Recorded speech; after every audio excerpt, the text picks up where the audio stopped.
हरे कृष्णा। तो हम पढ़ने जा रहे हैं श्रीमद् भगवद गीता यथारूप। कृष्ण कृपा मूर्ति श्री श्रीमद ऐसी भक्ति वेदांत स्वामी प्रभुपाद संस्था का आचार्य अंतर्राष्ट्रीय कृष्ण भावनामृत संघ।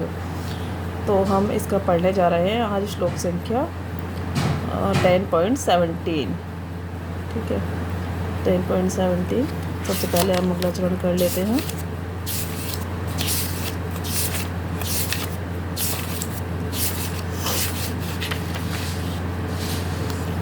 ओम अज्ञानतिमिरान्धस्य ज्ञानाञ्जनशलाकया चक्षुरुन्मिलितं येन तस्मै श्रीगुरुवे नमः। श्रीचैतन्यमनोभीष्टं स्थापितं येन भूतले स्वयं रूपं कदा मह्यं ददाति स्वपदान्तिकं। वन्देऽहं श्रीगुरो श्रीयुत्पदकमलं श्रीगुरून् वैष्णवांश्च श्रीरूपं साग्रजातं सहगणरघुनाथान्वितं तं सजीवं सादयतं सावधूतं परिजनसहितं श्रीकृष्णचैतन्यदेवं श्री राधाकृष्णपादान् सहगण ललिता श्री विशाखान्वितांश। हे कृष्ण करुणा सिंधो दीनबंधो जगतपते गोपेश गोपिकाकांत श्री राधाकांत नमस्तुते। तप्त कांचन गौरांगी श्री राधे वृंदावनेश्वरी वृषभानुसुते देवी प्रणमामि हरिप्रिये।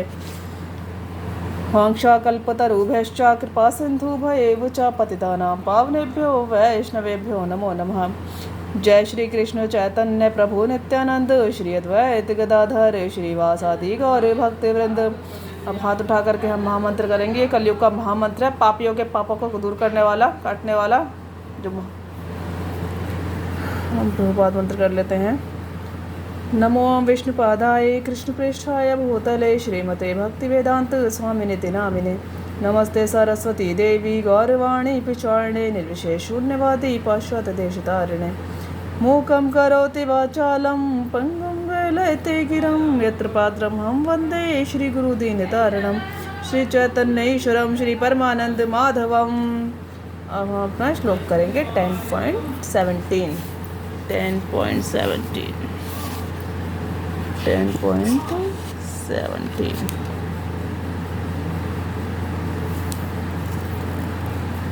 तो ये श्लोक चल रहा है, ये चैप्टर चल रहा है श्री भगवान का ऐश्वर्य। हम इसमें भगवान के ऐश्वर्य के बारे में पढ़ रहे हैं। कथं वेद्दामहं योगे स्वाम सदा परिचिन्तयन् केषु केषु च भावेषु चिन्तयोऽसि भगवन्मया। कथम किस तरह, कैसे, विद्याम अहम मैं जान सकूं, योगिम हे परम योगी, तो हम आपको सदा सदैव परिचिंतन चिंतन करता हूँ। केशु किस चा भी भावेशु रूपों में चिंतयासी आपका स्मरण किया जाए। भगवान हे भगवान, मया मेरे द्वारा। हे कृष्ण हे परम योगी, मैं किस तरह आपका निरंतर चिंतन करूं और आपको कैसे जानूं। हे भगवान, आपका स्मरण किन किन रूपों में किया जाए। तात्पर्य, जैसा कि पिछले अध्याय में कहा जा चुका है, भगवान अपनी योग माया से आच्छादित रहते हैं। केवल शरणागत भक्तजन ही उन्हें देख सकते हैं। अब अर्जुन को विश्वास हो चुका है कि उसके मित्र कृष्ण भगवान हैं, किंतु वह उस सामान्य विधि को जानना चाहता है जिसके द्वारा सर्वसाधारण लोग भी उन्हें सर्वव्यापी रूप में समझ सकें। असुरों तथा नास्तिकों सहित सामान्य जन कृष्ण को नहीं जान पाते, क्योंकि भगवान अपनी योग माया शक्ति से आच्छादित रहते हैं। दूसरी बात यह है कि ये प्रश्न जन सामान्य के लाभ हेतु पूछे जा रहे हैं। उच्च कोटि का भक्त केवल अपने ही ज्ञान के प्रति चिंतित नहीं रहता, अपितु सारी मानव जाति के ज्ञान के लिए भी रहता है। यहाँ बताया जा रहा है कि जो उच्च कोटि का भक्त होता है वो केवल अपनी चिंता नहीं करता, ऐसे ही सामान्य लोग होते हैं ना, या कि अपनी समस्याओं में फंसे रहते हैं, अपनी छोटी छोटी समस्याओं से ज़िंदगी भर आगे नहीं बढ़ पाते हैं, है ना। अपने घर परिवार से ऊपर उठ ही नहीं पाते ज़िंदगी में, और वहीं बकवास करते रहते हैं जो भी उनका होता है। तो जो उच्च कोटि का भक्त होता है वो सारी मानव जाति के लिए चिंतित रहता है। अतः अर्जुन वैष्णव या भक्त होने के कारण अपने दयालु भाव से सामान्य जनों के लिए भगवान के सर्वव्यापक रूप के ज्ञान का द्वार खोल रहा है। वह कृष्ण को जानबूझकर योगिन कहकर संबोधित करता है, क्योंकि वे योग माया शक्ति के स्वामी हैं, जिसके कारण वे सामान्य जन के लिए अप्रकट या प्रकट होते हैं। सामान्य जन जिसे कृष्ण के प्रति कोई प्रेम नहीं है, कृष्ण के विषय में निरंतर नहीं सोच सकता, वह तो भौतिक चिंतन करता है। अर्जुन इस संसार के भौतिकवादी लोगों की चिंतन प्रवृत्ति के विषय में विचार कर रहा है। भौतिकवादी लोग मतलब जो खाने पीने सोने और इसी सब में लगे रहते हैं, ठीक है, और उन्हें कुछ दूसरी चीज़ नहीं समझ में आती है, ना ही सब कर्म के अनुसार होता है ना। कर्म के अनुसार ही चीज़ें जीवन में आती हैं। अगर आप अच्छी चीज़ें पढ़ पा रहे हो, कर पा रहे हो, तो बहुत किसी अच्छी कर्म का फल होता है।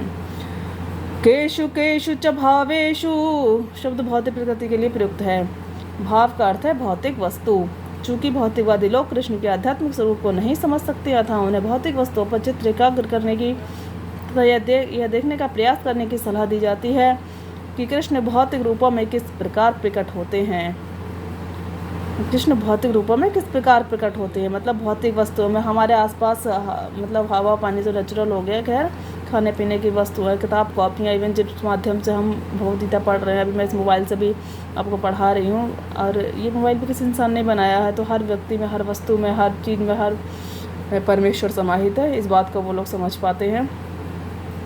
तो ये चीज़ ही कही जा रही है, भौतिक रूपों में किस प्रकार प्रकट होते हैं। हम अगर देखने लगे तो हर कण कण में हमें भगवान नजर आएंगे। हम जहाँ बैठे हैं, जिस बिस्तर पे, वो भी किसी का बनाया हुआ ही है। तो हर चीज़ मिट्टी से बनी है, मिट्टी पानी सब कुछ ईश्वर का बनाया हुआ है, तो कृष्ण का बनाया हुआ है। सब कुछ कृष्ण है, मतलब बात ख़त्म। व्यक्ति है, वस्तु है, स्थान है, समय है, सब कुछ उनका क्रिएशन है। तो हमें हर चीज़ में भगवान नजर आएंगे। तो नेक्स्ट मेरे और ज़्यादा भगवद गीता से और अच्छे से जुड़ने के लिए आप लोग मेरे हमारे ग्रुप में आ सकते हैं। हम या तो जूम से मीट के थ्रू भी पढ़ सकते हैं।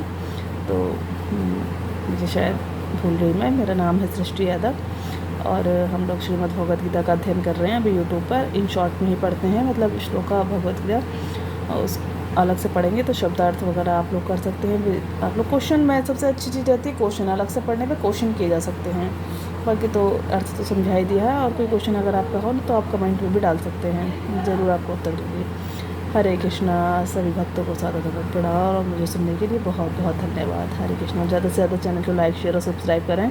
अभी हमारा चैनल नया है और धीरे धीरे खूब प्रगति करें, और हम लोग खूब मिल करके साथ में पढ़ें हम सभी लोग। मुझे खास बच्चों से, माताओं से कनेक्ट होना बहुत पसंद है। बाकी सभी सभी सभी जैसे हमने कहा, भगवान के अंश हैं, भगवान के सब भगवान का ही रूप हैं, तो सभी समान हैं। आप लोग जैसे जुड़ना चाहेंगे वैसे मैं रेडी हूँ। बहुत अच्छे से मैं पढ़ना है अभी। हरे कृष्णा। और भगवान का खूब प्रचार करना है, अभी मैं कर रही हूँ, और मुझे सुनने के बाद आप लोगों में से जो भी आगे आएंगे खूब सबको प्रचार करना है भगवान का, कि इस संसार में सब कुछ भगवान ही है। हरे कृष्णा। और खाने पीने से भी हम प्रचार कर सकते हैं, भगवान कुछ भी बनाए वो भोग लगाए भगवान को, फिर सब लोगों को खिलाए। तो ये सब तरीके हैं प्रचार के। हरे कृष्णा। बहुत बहुत धन्यवाद सभी भक्तों का, मेरा दंड प्रणाम। मेरे जगत गुरु श्रील प्रभुपाद की जय हो, और मेरी माता जी की जय हो, जिनसे मैंने भगवद गीता पढ़ी। चित्रा माता जी की जय। हरे कृष्णा। सभी भक्तों को प्रणाम।